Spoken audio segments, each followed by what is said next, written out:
All right, guys, if you're watching this video, it's because you want some time management tips. And the best tips that I have are to use some sort of a planner, something that will help you to stay organized and keep track of what you're doing. So tip number one, have a planner. If you need some, I have some in your time management folder in our class shell. The next tip that I have is to plan ahead. Take a look at that week and look at what steps you're taking in class so that you know where you are and what you need to do. And that way, if you've got multiple assignments that fall due on one day, you can kind of spread them out. If you wait until they remind you that they're due, you're going to have some issues because you're going to feel like you're scrambling to get everything done last minute. Whereas if you take a look, you see that they're all falling due on the same day and you spread them out, you're going to feel a lot better. Another tip is discussion boards. So discussion boards only allow me to assign one due date. And technically there's two due dates. There's your initial post due date and there's your responses due date. So a lot of the issues that I see with students is they will post the initial post, but they'll forget the responses.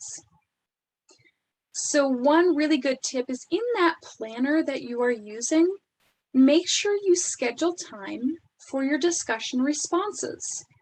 Make sure you're scheduling time for any reading you have to do, for any lectures you might be watching for the week. And really take a look and plan out what your week looks like.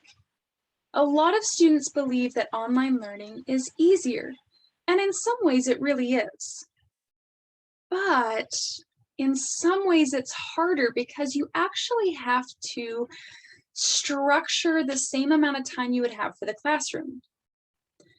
So instead of having that set time where you go into the classroom and you sit down and you have your lecture and you have your discussions and you have any checkpoints that the teacher or the professor has for you, you're doing them scattered throughout the week. And sometimes it can feel like you have so much more work to do because of that, when in reality, it's just that you have all these little things that add up to that same amount of time that you would be spending in the seat in the classroom. And we feel more pressured and more timed to do it because we're having to create that time for ourselves.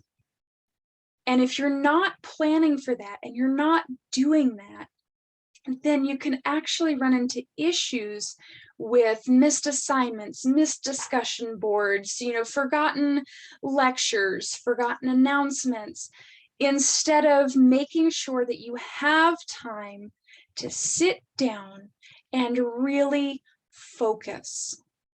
If you need some quality tips on how to do this, I would highly recommend the book, The Miracle Morning for College Students.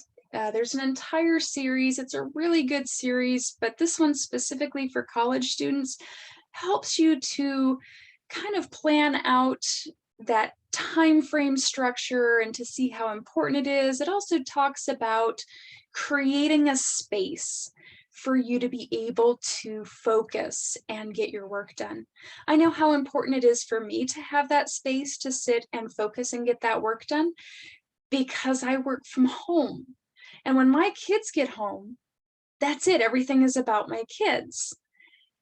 And, sometimes they don't know if I'm recording or not, and they don't know whether or not to be quiet. And so having a space away from the main family area has really helped me to keep that focus.